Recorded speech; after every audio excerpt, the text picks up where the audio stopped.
Shalom Bapak Ibu. Satu saat saya membaca buku yang ditulis oleh Phil Zuckerman. Phil Zuckerman ini seorang profesor di bidang sosiologi.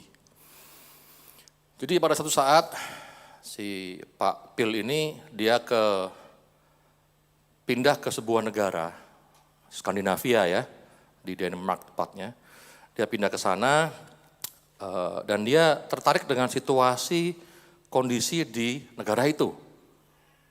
Lalu dia meneliti negara itu antara 2005 sampai 2006. Dan dia meneliti buku itu.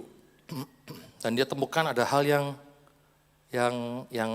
baik. Yang pertama adalah negara itu sangat bersih, tenang, damai, masyarakatnya bahagia, dan sejahtera.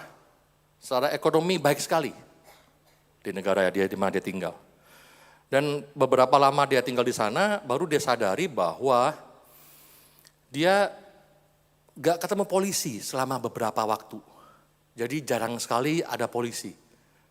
Tentunya polisi datang biasanya kalau ada sebuah tindak kejahatan, betul ya? Kan jarang-jarang tuh tiba-tiba polisi mampir. Apa kabar gitu ya? Enggak ya, kalau ada sesuatu pelanggaran atau kejahatan ada polisi biasanya. Jadi dia selama beberapa waktu di sana, dia nggak nemu polisi. Dia baru sadar, iya ya, kok jarang ada polisi ya. Karena ternyata dia temukan bahwa di negara itu tingkat kriminalitas sangat rendah. Tingkat korupsi juga rendah. Jadi orangnya baik-baik di sana. Bahkan di zaman itu katanya, di negara itu dikatakan bahwa tingkat kebahagiaannya tuh di nomor-nomor atas sedunia. Negara yang berbahagia, rakyatnya. Tapi hal yang menarik yang ditemukan oleh Pak Phil ini bahwa di negara itu justru nilai keagamaannya, religiusitasnya itu sangat rendah. Jarang sekali orang ngomongin soal agama apapun ya. Jarang sekali orang ngomongin soal agama. Tapi dia berkata begini, tapi saya jauh masa lebih tentram di negara ini. Meskipun tingkat keagamaannya, religiusitasnya sangat rendah dibandingkan negara dia dari Amerika. Di Amerika banyak KKR diadakan gitu ya. Tapi tingkat kejahatan juga tinggi, korupsi juga tinggi. Kalau dia buat sebuah buku ini, judulnya Masyarakat Tanpa Tuhan. Lalu apakah di sana nggak ada gereja? Ada gereja. Apakah nggak ada baptisan? Ada. Apakah pernikahan diberkati? Diberkati.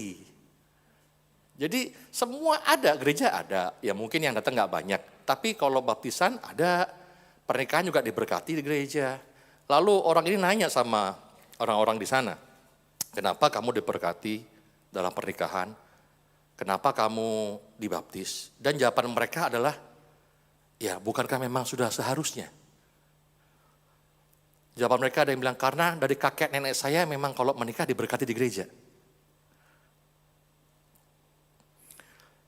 Jadi mereka mengenal nilai-nilai kekristenan. Tapi mereka gak kenal Kristusnya. Mereka menghidupi value yang baik dari nilai-nilai kekristenan. Ya kan, mereka hidup bahagia. Mereka baik sama orang, saling menolong. Mereka buang sampah pada tempatnya. Mereka nggak korupsi, nggak ya kriminal ada tapi rendah sekali. Bukankah itu semua nilai-nilai kekristenan? Tapi mereka cabut Kristusnya dari value-value itu. Dan mereka jadi negara yang berbahagia. Karena kekristenan di sana hanya jadi sebuah tradisi Bapak Ibu. Tradisi. Ya kenapa dibaptis? Ya karena memang seharusnya dibaptis. Gitu. Sudah waktunya. Kenapa menikah harus di gereja? Ya karena kakek nenek saya menikah juga di gereja. Gitu. Mereka nggak paham dasar sesungguhnya, mereka hanya berpangku atau bertumpu pada sebuah tradisi. Jadi mereka nggak tahu bahwa sebetulnya ada tujuannya. Mereka punya value itu, ada tujuannya. Dan saya yakin bahwa hal-hal seperti ini nggak cuma di negara itu sih. Di negara-negara di luar sana, kalau di Indonesia masih enggak lah ya, di luar Indonesia, itu banyak Natal itu yang diingat apa? Kado, ya kan? Liburan, kumpul keluarga. Yang nggak salah, memang Natal biasanya libur, ya kan? Ada libur, Natal biasanya ada kado juga. Natal juga ada kumpul keluarga juga, ya kan? Tapi kan bukan itu yang utamanya, bukan itu tujuannya. Banyak orang di luar sana jadi nggak memahami, jadi lupa, jadi nggak ingat bahwa kita memperingati Allah yang maha besar itu berinkarnasi menjadi manusia, lahir di bumi. Itu yang mereka lupakan. Mereka sibuk dengan Sinterklasnya, sibuk dengan snowman, ya, manusia salju, sibuk dengan bikin pohon Natal, tapi mereka nggak tahu esensi merayakan Natal itu apa. Saya berdoa kita jangan sampai lupa ya, amin. Lo yang amin sedikit. Amin, amin. Haleluya. Jangan sampai lupa, saudara. Nah, untuk minggu kedua ini saya diberikan sebuah ayat oleh Bapak Kepala. Kisah Para Rasul 13 ayat 47. Ada slide-nya. Ya, sebab inilah yang diperintahkan kepada kami. Pada Paulus dan Barnabas waktu itu ya. Aku, Tuhan ya, aku telah menentukan engkau menjadi terang bagi bangsa-bangsa yang tidak mengenal Allah. Supaya engkau membawa keselamatan sampai ke ujung bumi. Tuhan dengan jelas berkata bahwa aku telah menentukan engkau menjadi terang. Jadi Bapak, Ibu dan saya adalah terang. Katakan saya adalah terang. Haleluya. Kita Desember ini kita memperingati kelahiran Tuhan Yesus, sang terang dunia, lahir sebagai manusia. Dan kita di bumi ini dibentuk sampai serupa Kristus, sang terang itu. Kita juga terang-terang. Kalau Tuhan terang dunia yang besar, kita mungkin terang yang kecil-kecilnya gitu ya. Yang tersebar sampai ke ujung-ujung dunia. Kita tuh terang dunia. Dan saya rasa bahwa firman Tuhan tentang terang ini gak cuman baru sekarang Bapak Ibu dengar.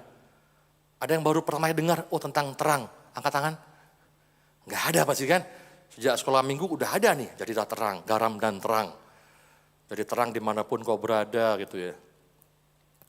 Tapi masalahnya berapa banyak yang menghidupi firman Tuhan ini.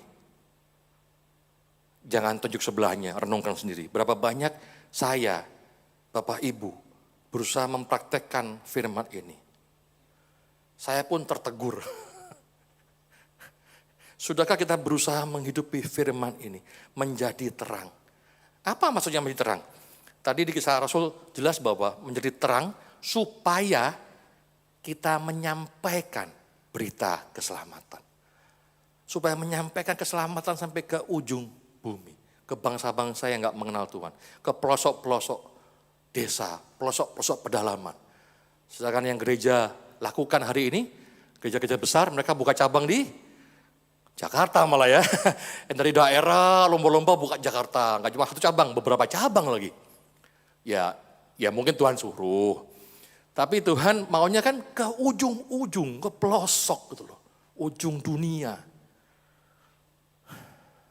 Itu yang seharusnya. Tapi memang gak mudah mempraktekkan firman yang ini. Menjadi terang. Kenapa? Karena ada banyak halangan-halangan bagi kita, bagi jemaat, bagi gereja untuk membawa berita keselamatan ini. Salah satunya, ada beberapa hal ya. Salah satunya adalah salah paham. Katakan sama-sama, salah paham. Kita seringkali salah paham terhadap ajaran Tuhan. Salah paham terhadap firman yang Tuhan berikan. Gak cuman kita, murid-murid Tuhan Yesus pun salah paham juga ternyata. Kalau kita baca di Kisah Para Rasul.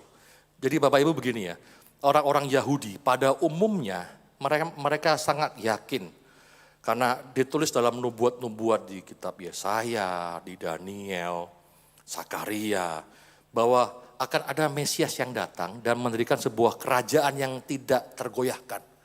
Kerajaan yang kuat, gitu ya. Kerajaan yang powerful lah gitu kira-kira. Kerajaan yang adidaya. Dan mereka menantikan itu. Jadi waktu Yesus bangkit dari kematian, murid kan kumpul tuh. Kumpul. Lalu mereka bertanya, Kisah Rasul 1 ayat 6. Slide-nya tolong. Maka bertanyalah mereka yang berkumpul di situ, Tuhan, maukah engkau pada masa ini memulihkan kerajaan bagi Israel? Maukah engkau memulihkan saat ini Tuhan? Mereka lihat bahwa Tuhan sudah bangkit nih. Wih, maut aja dikalahkan. Ini raja kita yang penuh kuasa. Tuhan, maukah kau pulihkan? Atau dalam bahasa lain begini, Tuhan, apakah sekarang waktunya engkau dirikan kerajaan Israel yang berdiri sendiri, yang tidak di bawah Romawi, yang kokoh, yang kuat, yang dahsyat gitu ya. Apakah sekarang pemulihan itu? Mereka menantikan sebuah pemulihan. Karena ada pengharapan dari nubuat di Perjanjian Lama ya. Yang bilang bahwa akan datang kerajaan yang tidak akan binasa sampai selama-lamanya. Itu Daniel 2 ayat 44. Dan dari banyak kitab lain juga. Murid-murid Yesus memahami bahwa pemulihan itu hanya untuk kerajaan Israel. Akan dipulihkan. Menjadi kerajaan yang tidak terkalahkan. Akan dipulihkan untuk menguasai bangsa-bangsa lain. Akan dipulihkan untuk menjadi tuan atas segala bangsa. Itu yang mereka pahami. Kerajaan yang kuat di bumi. Gitu ya. Dan Yesus rajanya, gitu kali ya bayangan mereka. Makanya ada murid-murid yang tanya, nanti kalau kau sudah dimuliakan, kami di sebelah kanan kirimu ya, gitu kan. Ya, karena mereka menganggap itu pemulihan di bumi ini. Padahal itu bukan tujuan Allah sebetulnya. Kalau kita baca di Alkitab, tujuan Allah untuk bangsa Israel bukan jadi tuan dan penguasa, saudara. Israel itu dipanggil untuk melayani. Untuk jadi saksi bagi Tuhan. Yesaya 43 ayat 10. Kamu inilah apa? Saksi-saksiku kata Tuhan. Kamu inilah saksi-saksiku, demikianlah firman Tuhan. Dan hambaku yang telah kupilih. Supaya kamu tahu dan percaya kepadaku dan mengerti bahwa aku tetap Dia. Sebelum aku tidak ada Allah dibentuk. Dan sesudah aku tidak akan ada lagi. Kita harus menyaksikan ini pada orang lain, saudara.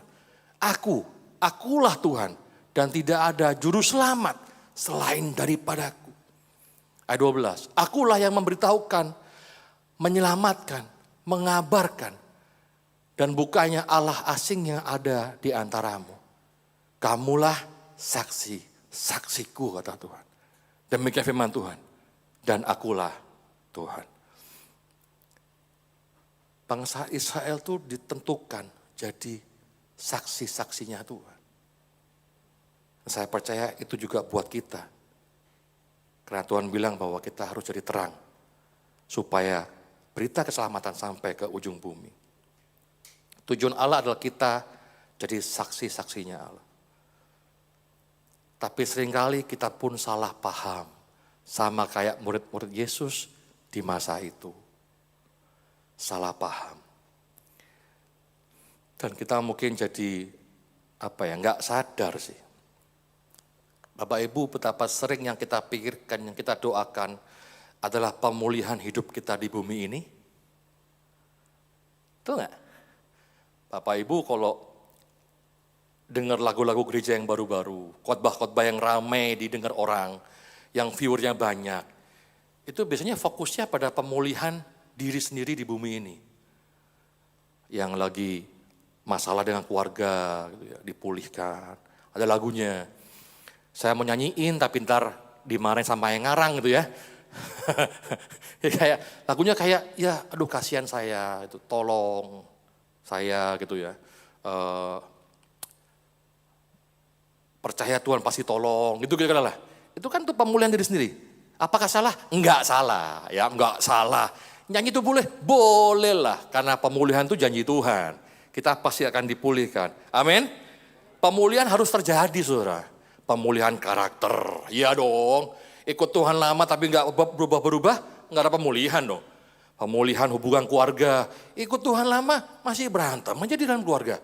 Harus dipulihkan dong. Pemulihan finansial, Tuhan bilang aku memberkati kok. Ya jangan jadi kayak punya Ferrari, ya enggak. Tapi ya enggak sampai minta-minta lah, diberkati. finansialnya, pemulihan, kesehatan, dan seterusnya. Pemulihan harus ada, saudara. Dan pasti ada. Tapi jangan berhenti di pemulihannya. Jangan fokus di pemulihannya.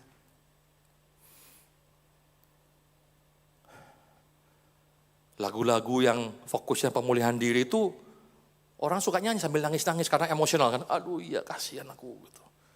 Saya juga nyanyi itu juga gak apa-apa ya. Cuman jangan berhenti di sana gitu loh maksudnya. Jangan fokus di situ terus. Nanti jadinya kayak negara di Skandinavia itu.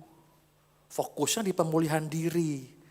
Pokoknya bahagia. Yang penting bahagia. Yang penting ekonominya baik. Yang penting pas. Pas ini ada uangnya. Pas itu ada gitu ya. Yang penting apa ya, anak-anak sekolah dengan baik. Karena di sana bagus pendidikannya. Yang penting banyak hal itu tercukupi. Pemulihan diri sendiri yang difokusin. Dan mereka tinggal di situ, negara yang maju, negara yang bagus, bersih, kesehatan dijamin di sana gratis katanya, pendidikan bagus. Siapa yang nggak mau tinggal di sana? Kejahatan rendah, tapi nggak ada Yesusnya.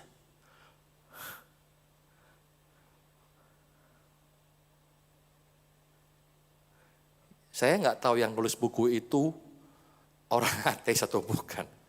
Tapi dia berusaha membandingkan bahwa kehidupan negara yang ada Tuhannya, yang beragama, yang punya Tuhan, itu jauh berbalik dengan negara yang nggak ada Tuhannya. Dia bilang bahwa negara yang nggak bertuhan ini sangat bagus, sangat luar biasa gitu. Tapi negara yang ada Tuhannya berantem mulu, kacau sana sini, rebutan ini itu, korupsi meningkat, kriminal meningkat. Dan dia bilang mendingan nggak pakai Tuhan. Makanya judul bukunya Masyarakat Tanpa Tuhan. Saudara kalau baca hati-hati loh, jadi ntar, oh bener juga gitu ya. Jadi karena fokusnya cuman pemulihan di bumi ini, pemulihan diri sendiri. Padahal itu membuat kita jadi kehilangan tujuan Allah yang benar saat Tuhan memulihkan kita. Saya percaya, Bapak Ibu percaya nggak kalau kita pasti dipulihkan? Karakter kita, hubungan kita sesama, bahkan finansial, kesehatan, apapun itu pasti dipulihkan. Tapi kita jadi lupa tujuan akhirnya dari pemulihan itu.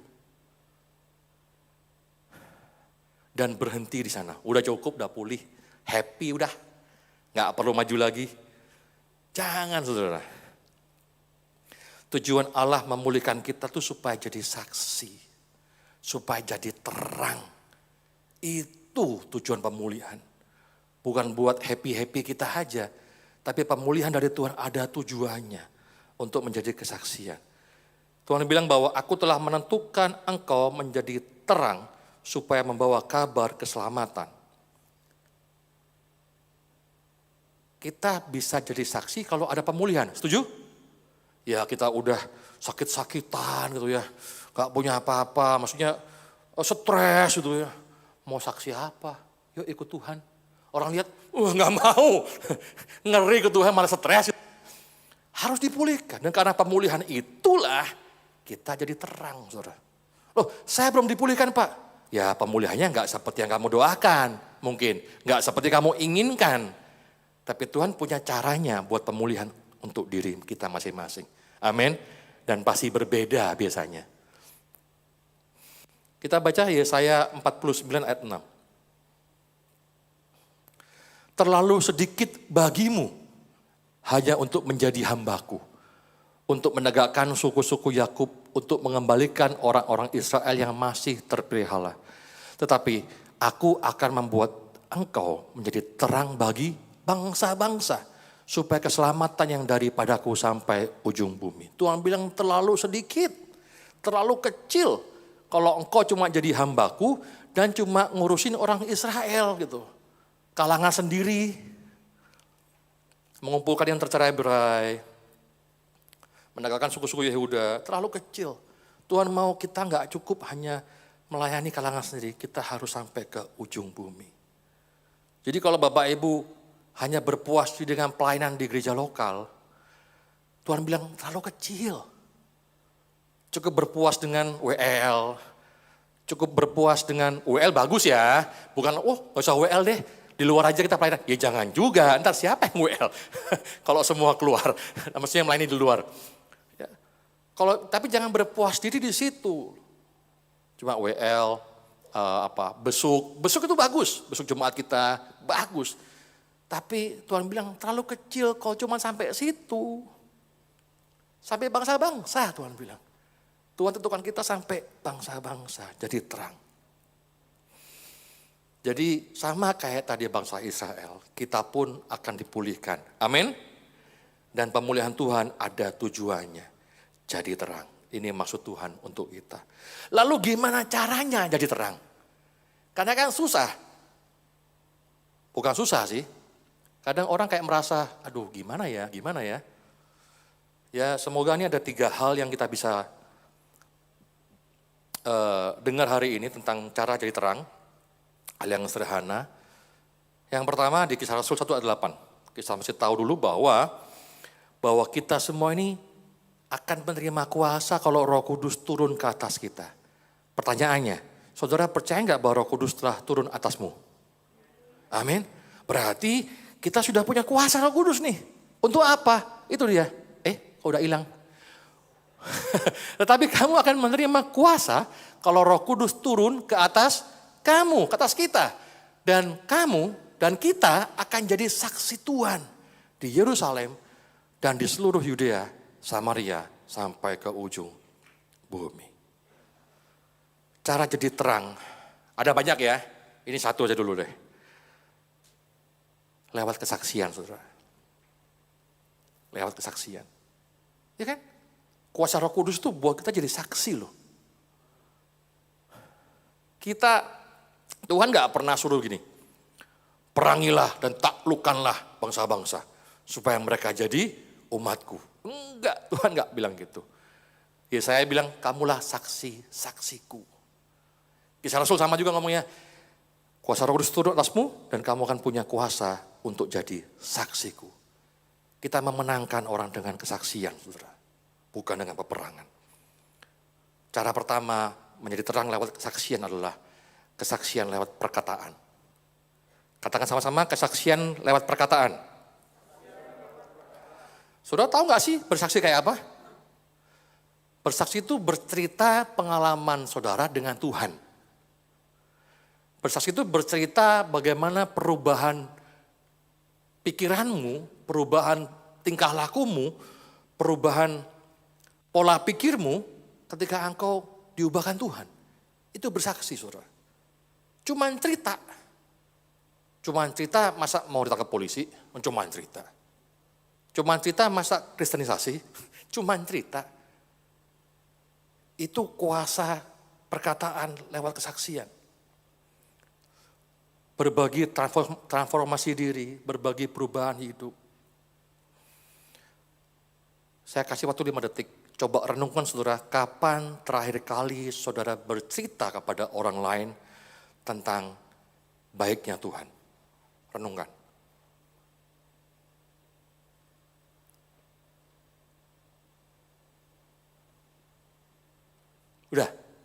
Udah ingat kapan terakhir? Jangan jawab. Ntar kalau tahun lalu, malu kan? Tapi kapan terakhir cerita sama orang? Gak usah orang gak kenal deh. Sama anak kita, istri kita, tetangga kita mungkin. Pernah gak cerita? Kapan terakhir cerita? Kalau saudara bergabung dalam Komsel Hosanna Family, pasti bilang, oh minggu lalu pas Komsel. Kenapa? Karena materi Komsel kita kan dirancang untuk bersaksi kan, sharing kan. Itu latihannya saudara. Kalau saudara sering aktif di Komsel, saudara sharing. Jadi gampang ngomong. Karena sharing kadang-kadang kalau belibet juga gak jelas yang denger. Jadi harus jelas, harus sistematis kan. Dari awal dulu, ke tengah, ke belakang. Jangan dari belakang, ke depan, ke tengah kan jadi bingung orang dengernya. Tapi kalau biasa sharing, saudara jadi biasa bersaksi. Bahkan sama orang yang mungkin saudara gak kenal. Pak Yahya tuh sering cerita sama sopir taksi. Kalau saya, enggak sih, karena saya jarang naik taksi kok. Saya naik motor, nyetir sendiri. Mau cerita sama siapa ya? Cerita aja. Harusnya enggak susah kan? Ya di Komsel berarti mesti sering latihan tuh sharing-sharingnya. Supaya kalau sama orang lain cerita gampang, udah langsung mengalir gitu. Cerita betapa baiknya Tuhan kita. Jadi saudara berdoa minta dipulihkan. Tuhan ini gimana finansial di tahun 2000. Aku minta dipulihkan Tuhan. Habis dipulihin saudara gak saksi juga. Buat apa dipulihin saudara? Pemulihan itu perlu buat saudara bisa bersaksi. Jadi terang gitu loh. Amin. Jadi kalau dipulihkan, ceritakan pemulihan itu. Walaupun hanya sederhana, ceritakan pemulihan itu. Karena kita adalah saksi-saksinya Allah. Allah yang benar. Juru selamat yang satu-satunya. Ya itu dia. Harus bersaksi lewat perkataan. Saudara, tahu nggak bahwa pertumbuhan gereja mula-mula, waktu Yesus sudah naik ke surga, pertumbuhan gereja mula-mula itu dimulai dan sangat kuat dalam hal kesaksian, saudara. Kisah Rasul 4 ayat 20. Ini habis digebukin ya, bilang begini. Sebab tidak mungkin kami untuk tidak berkata-kata tentang apa yang telah kami lihat dan yang telah kami dengar. Gak mungkin bagi kami untuk tidak bersaksi tentang apa yang sudah kami lihat dan apa yang sudah kami dengar. Sampai gak kuat untuk gak cerita. Karena saking luar biasanya pengalaman mereka bersama dengan Tuhan, mereka gak kuat untuk bercerita.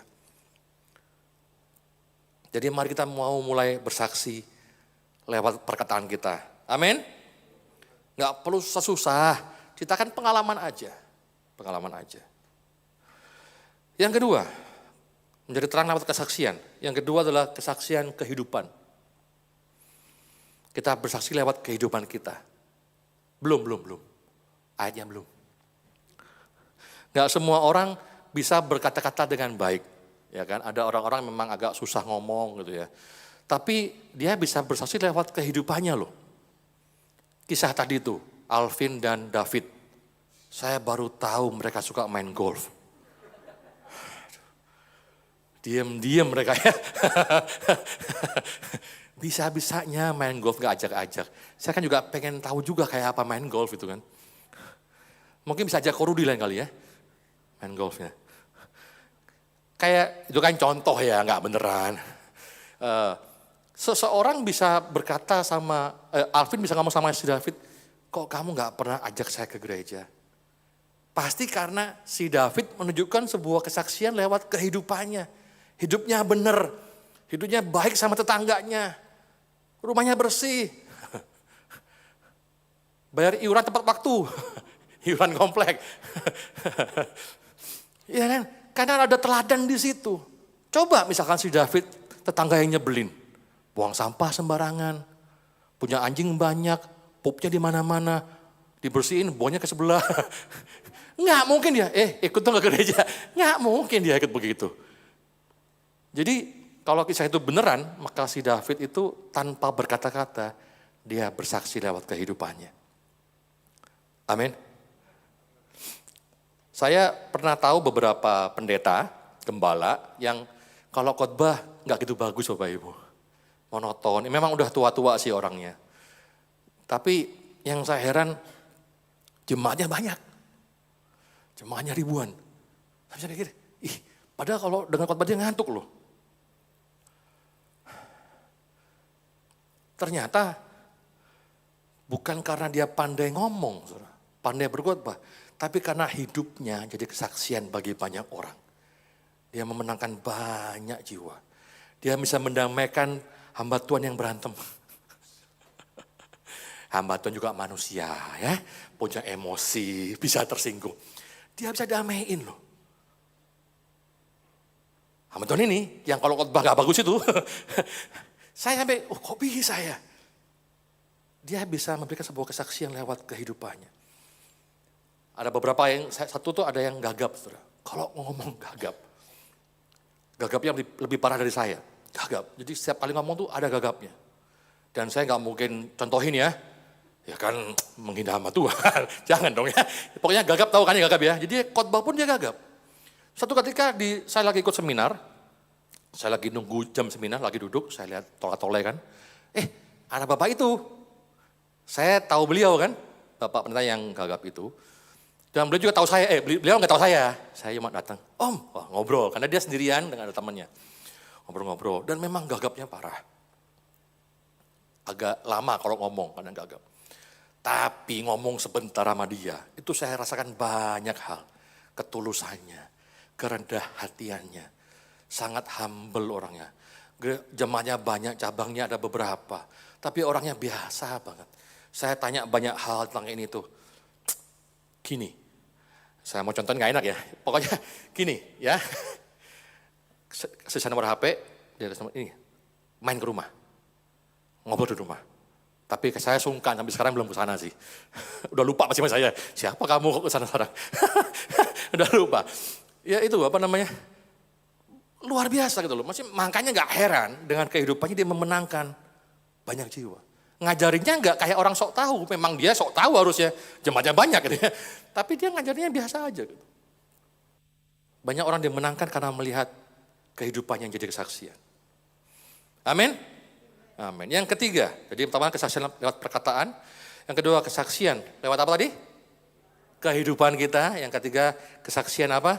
Saksian dari kuasanya Tuhan. Seringkali Tuhan tuh bisa bersaksi lewat kuasanya. Lewat kita tentunya. Kisah Rasul 19 ayat 11. Oleh Paulus, Allah mengadakan mujizat-mujizat yang luar biasa. Melalui Paulus maksudnya ya. Jadi melalui Paulus, Allah mengadakan mujizat yang luar biasa. Bahkan orang yang membawa sapu tangan atau kain yang pernah dipakai oleh Paulus untuk ngelap keringat, ngelap ingus, bersihin sepatu ya. Meletakkannya atas orang-orang sakit, maka lenyaplah penyakit mereka dan keluarlah roh-roh jahat. Sapu tangan bekasnya Paulus loh, bisa ngusir roh jahat, bisa nyembuhin orang. Tuhan bersaksi dengan kuasanya lewat Paulus. Paulus ngapain? Dia nggak saksi apa-apa, dia cuma di alatnya Tuhan, dia doain. Nggak doain malah ya, dia kasih sapu tangannya, sembuh orangnya. Tuhan bersaksi lewat kuasanya sendiri, saudara. Kisah Rasul 5 ayat 15, yang Petrus. Bahkan banyak orang yang membawa orang-orang sakit sampai ke jalan-jalan dan membaringkan mereka di atas tempat tidur maupun tikar. Mereka melakukan itu karena orang-orang sakit bisa sembuh hanya dengan terkena bayangannya Petrus. Kena bayangannya doang. Sembuh. Kuasa Tuhan yang menjadi kesaksiannya. Saya pernah dengar ada hamba Tuhan bilang, dia doain orang sakit, meninggal. Itu juga kuasa mencabut nyawa. Enggak, itu kan kuasa menyembuhkan dengan sempurna gitu ya. Dibawa pulang Tuhan, sempurna di surga. Ada banyak karunia yang Tuhan berikan pada kita. Hadiah karunia. Karunia kesembuhan, karunia nubuat. Ada orang kalau mendoakan, bernubuat, beneran terjadi loh. Dan itu semua adalah Tuhan yang bersaksi lewat kuasanya. Saudara. Orang jadi, iya benar. Tuhan Yesus itu Allah yang sesungguhnya. Allah yang hidup. Ada banyak hal yang Tuhan bisa nyatakan lewat kuasanya melalui kita. Cuma seringkali yang diberi karunia itu kadang-kadang jadi sombong gitu kan. Nah bagi Bapak Ibu yang punya karunia itu, ingatlah bahwa Bapak Ibu itu gak lebih daripada seorang pengantar paket. Kurir JNE, kurir JNT ya, kurirnya paket. Karena Bapak Ibu cuma mengantarkan paket dari Tuhan kepada orang yang membutuhkannya. Paket kesembuhan, paket pemulihan dan sebagainya. Jadi kita ada 3 hal hari ini. Saya undang musik ke depan. Untuk jadi terang, kita masih bersaksi, saudara. Dan bersaksi lewat 3 hal ini, lewat perkataan kita, lewat kehidupan kita, lewat kuasa Tuhan. Amin. Saudara, tema bulan ini adalah hadiah terindah. Tuhan sudah berikan banyak hadiah buat kita. Hadiah pengampunan. Hadiah keselamatan. Hadiah bakat. Saudara semua punya talenta yang luar biasa. Dan banyak hadiah-hadiah yang lain. Saudara bawa hadiah apa buat Tuhan? Saudara bawa uang, Tuhan bilang, aku punya banyak uang. Saudara bawa sate kambing, Tuhan bilang, masa aku makan sate gitu ya.